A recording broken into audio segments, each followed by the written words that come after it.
Hello everyone, and welcome to my General Hospital official channel. I hope everyone is having a wonderful day.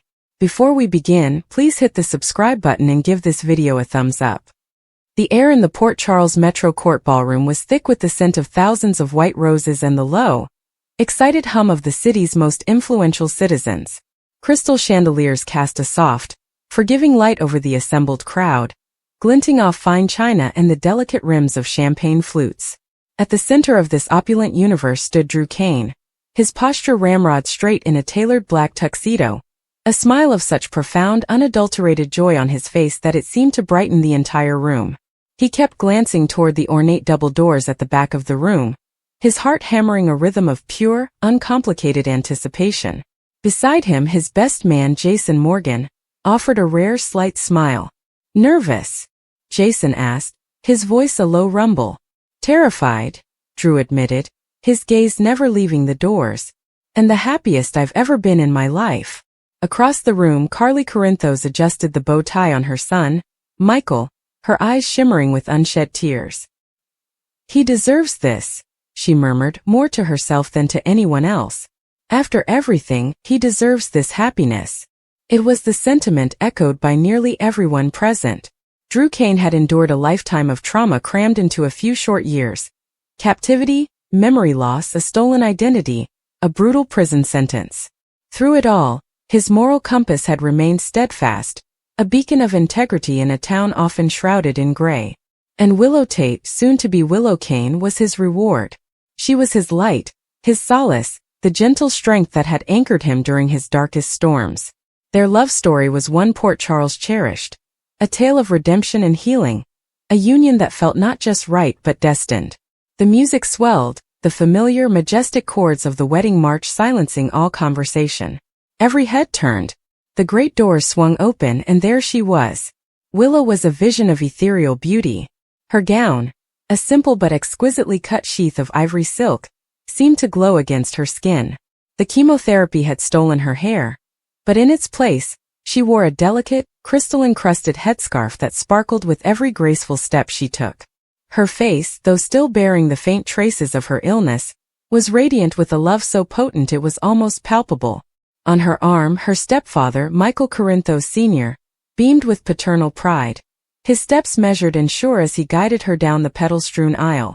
Drew felt the air leave his lungs in a soft rush. All the noise of the world faded away until there was only her, this luminous creature walking toward him, her eyes locked on his, filled with promises of a future he had once dared not dream of. He saw the struggle in her walk, the slight tremble in her hand, but he also saw the fierce, unyielding determination that had carried her through her battle with leukemia. In that moment, his love for her was a physical ache, a profound gratitude that they had both survived to reach this day. Willow reached the altar, and Michael Sr. placed her hand in Drew's. Their fingers intertwined, a perfect, familiar fit. The warmth of his grip steadied her, and she offered him a small, private smile that spoke volumes. The officiant, a kindly-faced judge, began to speak. "Dearly beloved, we are gathered here today to witness and celebrate the union of Drew and Willow. They have chosen each other, against all odds, to face the world together, to share life's joys and sorrows, in sickness and in health." The words washed over the congregation, each one a testament to the couple's arduous journey. Tears welled in the eyes of their friends and family. Epiphany Johnson, sitting stiffly in her nurse's uniform, gave a sharp, approving nod. Elizabeth Weber, holding her son Jake's hand, smiled through her own complicated memories of Drew. Even the usually stoic Sonny Corinthos looked moved, his arm wrapped protectively around his wife, Nina Reeves. The judge turned to Drew. "Drew, do you take Willow to be your lawfully wedded wife, to have and to hold from this day forward, for better, for worse, for richer, for poorer, in sickness and in health, to love and to cherish until death do you part?" Drew's voice was clear and strong, ringing with conviction. "I do." The judge then turned to Willow. "Willow, do you take Drew to be your lawfully wedded husband, to have and to hold from this day forward, for better, for worse, for richer, for poorer, in sickness and in health, to love and to cherish until death do you part?" Willow took a shallow breath, her eyes glistening. "I do." A collective soft sigh of relief and joy passed through the room. They were almost there. "The rings, please," the judge said. Jason produced the simple platinum band for Willow, and Jocelyn Jax, Willow's maid of honor, handed Drew's ring to her. Their hands trembled slightly as they exchanged them. "Drew, as you place this ring on Willow's finger, please repeat after me," the judge instructed. "With this ring I thee wed." Drew took Willow's delicate hand, the ring poised at the tip of her finger. He opened his mouth to speak the words that would seal their fate. "Stop!" The single word, sharp and commanding, cut through the sanctity of the moment like a shard of glass. It came from the back of the ballroom. Every head, including Drew's and Willow's, swiveled toward the source of the interruption. Standing just inside the doors, his frame blocking the exit, was Hamilton Finn. But he was not the gentle, often scattered doctor they all knew. His face was a mask of grim resolve, his clothing slightly disheveled as if he had run all the way there. In his hand he clutched a thick, weathered manila envelope. A wave of confused murmurs rippled through the guests. "Finn? What is he doing?" Nina whispered, her brow furrowed in confusion. Drew's smile vanished, replaced by a look of bewildered irritation. "Finn? This isn't the time. Whatever it is, it can wait." "No, Drew," Finn said, his voice projecting through the room with an unfamiliar force. He began walking purposefully down the aisle, his eyes fixed not on the bride, but on the groom. "It can't wait. It should have been said a long time ago." Willow's hand tightened in Drew's. "What's going on?" she whispered, her voice laced with a sudden sharp fear. Security guards hired for the event moved to intercept Finn, but he held up the envelope like a shield. "You don't want to do that," he declared, his gaze still locked on Drew. "What I have in this envelope concerns every person in this room. Concerns the very foundation of who you are, Drew. Who you really are." Sonny Corinthos stood up, his protective instincts kicking in. "Finn, you're causing a scene. Whatever this is, we can handle it privately after the ceremony." "There will be no ceremony," Finn stated, his voice cold and final. He had reached the altar now, standing just a few feet from the stunned couple. The judge looked on, utterly flummoxed, his book of ceremonies hanging limply at his side. Drew took a step forward, positioning himself slightly in front of Willow. "Hamilton, I don't know what's gotten into you, but you need to leave. Now. This is my wedding." "Is it?" Finn challenged, his eyes burning with a strange, feverish intensity. "Or is it a monumental, grotesque lie?" He thrust the envelope toward Drew. "This is from your father. From Dr. James Clay." A dead silence fell over the ballroom. The name meant nothing to most, but Drew flinched as if he'd been struck. It was a name from a past life, a ghost he had long since buried. "My father has been dead for decades," Drew said, his voice dangerously low. "This is some kind of sick joke." "It's no joke," Finn insisted. "Before he died, he entrusted these documents to me. He was my mentor, my friend. He made me swear an oath that I would only reveal them if you were ever in danger of making a catastrophic mistake. A mistake that would destroy lives." His eyes flickered to Willow, and for a moment, a flicker of pity crossed his face before the resolve hardened once more. "I tried to ignore it. I told myself your happiness was what mattered. But I can't. I swore an oath. And what you are about to do, it is the most catastrophic mistake imaginable." Willow found her voice, though it was thin and reedy with fear. "What are you talking about? What mistake?" Finn turned his gaze fully on her, and the pity in his eyes was now unmistakable. "Willow, the mistake is you marrying him." "That's enough," Drew roared, his patience shattering. He moved as if to grab Finn, but Jason was there, a solid, restraining presence at his side. "Let him talk, Drew," Jason said quietly, his own cop instincts telling him that something monumental was unfolding. "We need to hear this." Finn nodded, a grim satisfaction in his eyes. He broke the brittle seal on the envelope and pulled out a sheaf of old, yellowed papers, along with a few faded photographs. "Your father was a brilliant geneticist, Drew. Far more brilliant and far more morally compromised than anyone knew. His work wasn't just about helping veterans with PTSD. He was obsessed with lineage, with bloodlines, with creating the perfect, resilient human specimen." He held up one of the photographs. It showed a younger, more severe version of Drew's father standing beside a woman with warm, familiar eyes and a gentle smile. It was a woman Drew recognized from his earliest, happiest memories. His mother, Carolyn. Your mother, Carolyn, Finn confirmed. She was the love of your father's life. But she was also his greatest scientific disappointment. You see, Drew, you were not their only child. A fresh wave of murmurs swept the room. Drew stared, uncomprehending. I had a brother. Andrew. He died as a baby. In a fire. That's the story you were told, Finn said, his voice dropping to a conspiratorial hush that forced everyone to lean in to hear. But it's not the truth. The truth is far more complicated. Your father believed that his own genetic line was flawed. He saw weakness in your brother. So he orchestrated the fire. He faked Andrew's death and placed him for adoption, all in the name of his twisted eugenics, to clear the way for his perfect son. You. The ballroom was so quiet one could hear the rustle of Finn's papers as he shuffled them. Drew felt the floor tilt beneath his feet. That's insane. My father was a good man. He was a monster, Finn corrected bluntly. But his story doesn't end there. He was consumed with guilt over what he did to your mother, over losing Andrew. He began to track the boy. He watched him grow up in his new family. And he saw something that horrified him. The flaw he thought he had eliminated, it had simply been passed down. Finn pulled out another document, a birth certificate. He didn't show it to the crowd yet, holding it close to his chest. Your brother Andrew didn't die. He grew up. He fell in love. He had a child of his own.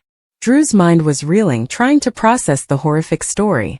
What does any of this have to do with me and Willow? With today?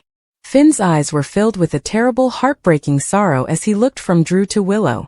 Everything, he whispered. Then he raised his voice, projecting so that not a single soul in the room could miss his next words. Your brother, Andrew Clay, who you knew as John Smith, changed his name when he entered the Witness Protection Program after testifying against a powerful crime family. He married a woman named Harmony. The name Harmony landed in the room like a physical blow. Willow's breath hitched. Harmony was her mother. Drew shook his head, a denial already forming on his lips. No, that's not possible. John Smith and Harmony had a daughter, Finn continued, his voice relentless, a hammer driving the final, shattering nail into the coffin of their future. A little girl. Your brother was my friend, Drew. He was a good man despite your father's beliefs. He confided in me before he and Harmony were killed. He told me about his brother Drew Kane, though he never knew your true identity. He only knew he had a brother out there somewhere. Finn finally extended his arm, holding the birth certificate out for all to see. He pointed a trembling finger at the name of the child. Your brother Andrew was Willow's biological father. The silence that followed was absolute. A vacuum of sound that sucked all the air, all the joy, all the light from the room. It was broken by a small wounded sound, like that of a trapped animal. It came from Willow. Her face, once radiant with joy, was now a ghastly white. Her knees buckled, and she would have collapsed if Jocelyn and Carly hadn't rushed forward to catch her. Her wide, terrified eyes were fixed on Drew, who looked back at her with a mirroring horror.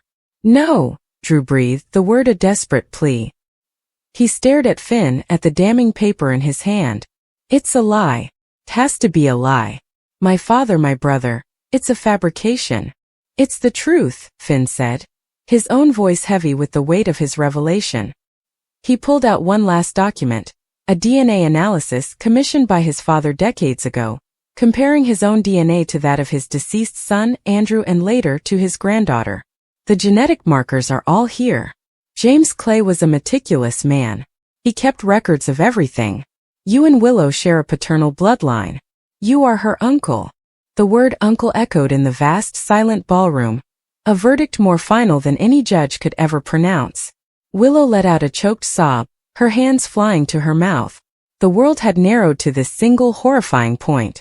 The man she loved, the man she was seconds from vowing to spend her life with, was her uncle. The memories of their intimacy, their whispered dreams of a family, their plans for the future. All of it curdled into something unspeakable, something monstrous. Drew stumbled back, away from the altar, away from Willow, as if her very presence had become toxic. His mind was a storm of fragmented memories and agonizing realizations. His father's coldness, his mother's profound grief that he had never understood, the strange sense of connection he'd felt with Harmony. It all clicked into a horrifying, undeniable picture. "All these years," Drew whispered, his voice cracking. "I thought I had no family left. And all along my brother was out there. And he had you." His eyes met Willow's, filled with a pain so deep it was bottomless. "And I fell in love with my brother's daughter." The dam of silence in the room broke. A cacophony of gasps, cries, and frantic whispers erupted. Carly was holding a sobbing Jocelyn. Michael looked physically ill. Sunny's face was a thundercloud of fury and disbelief. Nina had buried her face in her hands. The judge, pale and shaken, slowly closed his book. I cannot, in good conscience, continue this ceremony," he stammered. "This union, it would be illegal." Finn finished for him, his duty done, the fire in his eyes extinguished, leaving only ashes and regret. "It would be incestuous." Willow finally found the strength to stand on her own, shrugging off the supportive hands of her friends. She looked at Drew, truly looked at him, and for the first time she didn't see the love of her life. She saw a relative, a familial connection that had been twisted into a perversion of nature. The love she felt for him was still there, a vast and powerful ocean, but it was now crashing against the jagged rocks of this new horrific truth, tearing itself apart. "All this time," she whispered, her voice trembling violently. "Our connection, it felt so deep, so faded. I thought it was because our souls recognized each other. But it was just biology, a cruel trick of DNA." "Willow, please," Drew begged, taking a step toward her, his hand outstretched. She flinched away from him as if his touch were fire. "Don't," she cried, her voice breaking. "Don't touch me." The memory of his hands on her skin, his lips on hers, now felt like a violation. The life growing inside her, for in the joy of her remission they had dared to hope for a future, for a family. The child she carried was his. Their child. A product of this terrible, unwitting sin. The realization dawned on her face, a fresh wave of horror eclipsing the first. Her hands flew to her stomach, a protective, instinctive gesture. Drew saw it, and the same devastating understanding shattered what was left of his composure. "Our baby," he breathed, the words a death knell. Willow let out a heart-wrenching wail, a sound of such pure, unadulterated agony that it would haunt the dreams of everyone present for years to come. She turned, gathering the heavy skirts of her wedding gown, and fled. She didn't run toward the door, but toward a side exit, desperate to escape the pitying, horrified stares of the congregation, to escape the man she loved, to escape herself. "Willow!" Drew shouted, starting after her, but Jason's firm grip on his arm stopped him. "Let her go, Drew," Jason said, his voice uncharacteristically gentle. "She needs space. You both do." Drew whirled on Finn, his face a contorted mask of grief and rage. "You!" he snarled, lunging for the doctor. "You had no right. You destroyed us. You destroyed her." Finn didn't fight back as Drew grabbed him by his lapels, shaking him. "I had every right," Finn shouted back, his own guilt and anguish giving him strength. "I was protecting her. I was protecting you from a lifetime of shame and regret. Your father's sins were going to be visited upon you, and I was the only one who could stop it. I saved you from an abomination." The word abomination was the final blow. Drew's strength left him. His hands fell away from Finn, and he sank to his knees on the cold marble floor, right there at the altar he had so joyfully approached just minutes before. The tears came then, great heaving sobs that racked his entire body. He was not just mourning a lost wedding. He was mourning a lost love, a lost future, a lost brother he never knew, and the utter destruction of his entire identity. He was no longer the hero, the survivor. He was the villain of a Greek tragedy, a man who had loved not wisely but too well, and in the most forbidden way imaginable. The guests began to file out slowly, quietly, the festive atmosphere replaced by a heavy funereal gloom. There were no goodbyes, no words of comfort. What could possibly be said? Carly approached Drew, her own face streaked with tears. She knelt beside him, placing a hand on his shuddering back. "Drew," she whispered, her voice thick. He didn't look at her. His gaze was fixed on the scattered white rose petals, now trampled and torn. "Get away from me, Carly," he choked out. Just, everyone get away from me. In a quiet, darkened hallway of the hotel, Willow had collapsed against a wall, her body sliding down to the floor. Her beautiful gown was a pool of ruined silk around her. She drew her knees to her chest, buried her face in her arms and wept. She wept for Drew, for herself, for the innocent life inside her that was now a permanent, living reminder of their catastrophic mistake. The fairy tale was over, replaced by a nightmare from which there was no waking. And back in the desecrated ballroom, Hamilton Finn stood alone amidst the ruins. He looked at the broken man kneeling on the floor, at the empty altar, at the discarded wedding rings glinting mockingly in the light. He had kept his oath to a dead man. He had prevented a catastrophe. But as he stood in the devastating silence, surrounded by the shattered pieces of two beautiful lives, he was forced to wonder, with a soul-crushing certainty, at what terrible cost. The secret was out. The wedding was stopped. But the shockwaves of this day would ripple through Port Charles, destroying everything in their path, for a very, very long time. The truth had not set anyone free. It had built a prison from which Drew and Willow would never truly escape. The chapel at General Hospital had been decorated simply but beautifully, soft white flowers lining the aisle and candles glowing along the walls as if the universe itself wanted to add a sense of calm to a day that had been anything but. Willow stood near the front, holding her bouquet with hands that meant to be steady but weren't quite succeeding. She kept telling herself she was ready for this. Ready for a future with Drew. Ready to let go of years of pain and chaos with Michael. Ready to believe she deserved peace after everything she had survived. Drew adjusted his tie while watching her, his expression warm, steady, and full of promise. "You okay?" he asked quietly, stepping closer. Willow forced a smile. "Just nervous." "It's strange, happy but strange." Drew brushed her arm gently. "We've both been through enough. Today is the beginning of something better for both of us." She nodded, believing him, or at least trying to. Guests filled the small rows. Carly, Jocelyn, Sasha, Brooke Lynn with baby doll Lena in her arms, even Sunny slipping in at the back with a shadowed expression no one could quite read.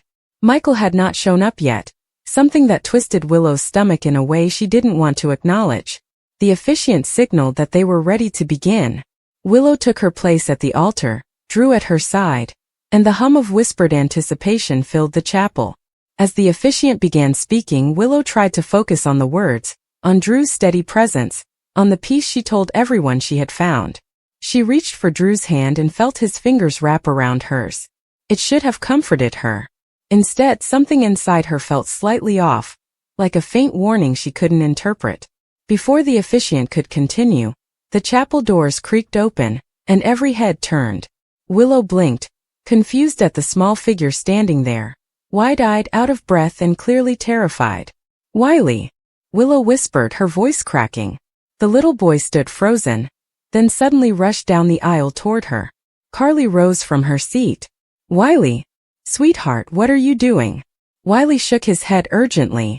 "I have to talk to Mommy. I have to." He stopped in front of Willow, chest heaving, face flushed. Drew knelt slightly. "Hey buddy. Everything okay?" Wiley stepped back from him like Drew was fire. "No. You can't marry my mommy." The room froze. The silence carried a weight thick enough to crush the air. Willow crouched down, gripping Wiley's shoulders gently. "Sweetie, what's wrong? Why are you here? Where's your daddy?" Tears filled Wiley's eyes, spilling over as he shook his head over and over. "Mommy, please don't do it. Drew shouldn't marry you. He can't. You can't let him." Drew's jaw tightened, though his tone stayed calm. "Wiley, nobody's going to make you scared. Whatever's going on, we can figure it out." Wiley looked up at him, voice trembling. "You're lying." Carly stepped closer, worried. "Wiley, who brought you here? Did Michael know you left?" Wiley sniffed and wiped his face with his sleeve. "Grandma Nina told me. She said I need to stop it. She said the truth has to come out today, no matter what." The sound of Nina's name rippled like electricity through the entire room. Willow's expression changed instantly. Shock, anger, dread blending into something sharp. "Nina? Nina told you to come here." Wiley nodded hard. "She said I'm the only one who could tell you. She said it has to be me. She said Mommy has to know the truth before she marries the wrong person." Drew stood straighter now, tension rolling off him. What truth? He demanded, trying to control the edge in his tone. Sonny closed his eyes briefly, as if he already feared where this was going. Michael hurried into the chapel at that moment, breathless and panicked. Wiley, he shouted, running down the aisle. What are you? Oh God. He scooped the boy close, relief and anger fighting for dominance on his face. You scared me half to death. Wiley cried into his father's shirt. I had to come. Grandma Nina said you wouldn't tell Mommy. Michael stiffened visibly, jaw tightening as he slowly looked up at Willow. Willow rose to her feet, her pulse pounding like a drum in her ears. Michael, she said quietly, trembling. What is he talking about? Michael swallowed hard. Willow, we should talk privately. No, Willow cut in. Not today. Not at my wedding. Not after everything we've already been through. Whatever this is, say it. Drew took a step toward Michael. If there's something you've been hiding from her, I think it's time everyone hears it. But Michael didn't look at Drew. His eyes were on Willow. I didn't want to hurt you. I didn't want to make things worse. I thought keeping it quiet was the right thing. Willow's voice grew sharper. Keeping what quiet? Wiley pushed against his father, stepping forward again. Mommy, Grandma Nina said Drew knows too. That hit the room like an explosion. Drew froze. What? He whispered. Wiley nodded again. She said you both kept the secret. She said you both know who my real mommy is. Willow blinked rapidly. Wiley, sweetheart. I am your real mommy. Wiley shook his head. No. Grandma Nina said my real mommy is alive, and she's someone else and you're not her, and Daddy knows and Drew knows and nobody told me or you or anybody. The chapel erupted, gasps, whispers, the sound of hearts dropping. Willow stumbled back a step, her vision blurring. What is he talking about? She cried, voice breaking. Tell me he's confused. Tell me Nina made this up. Michael walked to her carefully, like approaching a wounded animal. Willow, Nina wasn't lying. She just wasn't supposed to tell him. Or you. Not like this. Willow grabbed the nearest chair for balance. Michael, what truth? Michael exhaled shakily. Your biological mother. The one you thought was Harmony, she wasn't your real mother. You know that part. But what you never knew is that your biological mother, the woman who gave birth to you, is alive. Willow stared at him as if the ground beneath her were disappearing. Alive? Who? Who is she? Sonny stepped forward softly. Willow, Michael isn't the only one who knew. I've known too. Carly whispered. Oh God. Drew's face was rigid, pale, guilt weaving through every line. Michael swallowed again, fighting emotion. Your biological mother is someone who never knew you existed. Someone who was kept in the dark just like you were. Willow's hand shook violently. Who? She begged. Michael, please. Wiley tugged on Willow's dress. Grandma Nina said you're her daughter. The room went completely silent. Willow's face drained of all color. Her breath left her in a single strangled sound. No, she whispered. No, that's impossible. I would know. Someone would have told me. Harmony, she lied about a lot, but not this. She wouldn't. Drew took a step toward Willow. Willow, she would have. She did. Willow rounded on him with a rage she had never shown him before. You knew. Drew swallowed. I found out months ago. Harmony wrote a letter before she died. It surfaced later. It said you weren't her child. And Nina was. Willow backed away from all of them, Michael, Drew, Carly, Sonny, as if they were flames trying to turn her to ash. You all knew. Every single one of you. And you let me build a life with lies so huge I can't even breathe. Michael moved forward. Willow, I swear, we were trying to protect you. From the truth, she snapped. Or from Nina? Wiley started to cry again, covering his ears, and Willow immediately pulled him into her arms despite her own shaking. Sweetie, it's okay. I'm not angry with you. You did nothing wrong. Drew reached toward them. Willow, we can get through this. She looked at him with tears streaking her cheeks. You let me stand here today about to marry you, knowing who my mother is and what that means. You let me think I was starting a new life with honesty. Drew's voice lowered. I didn't want to lose you. You lost me the second you lied. Michael flinched at her words, but Willow wasn't finished. She turned toward him, her voice a mixture of heartbreak and fury. And you, after everything we've been through, after everything we swore we'd never repeat, you lied to me again. Michael's voice cracked. Willow, I'm sorry. I was scared. You should have been scared of what this lie would do to me, she said coldly. Carly stepped forward. Willow, please, everything we did because we love you. Willow stared at her. Carly, you of all people should have known what it feels like to have your identity ripped apart. And you stood by and watched it happen to me. Sunny's voice was low-pained. Willow, this is my fault too. I should have pushed harder for the truth to come out.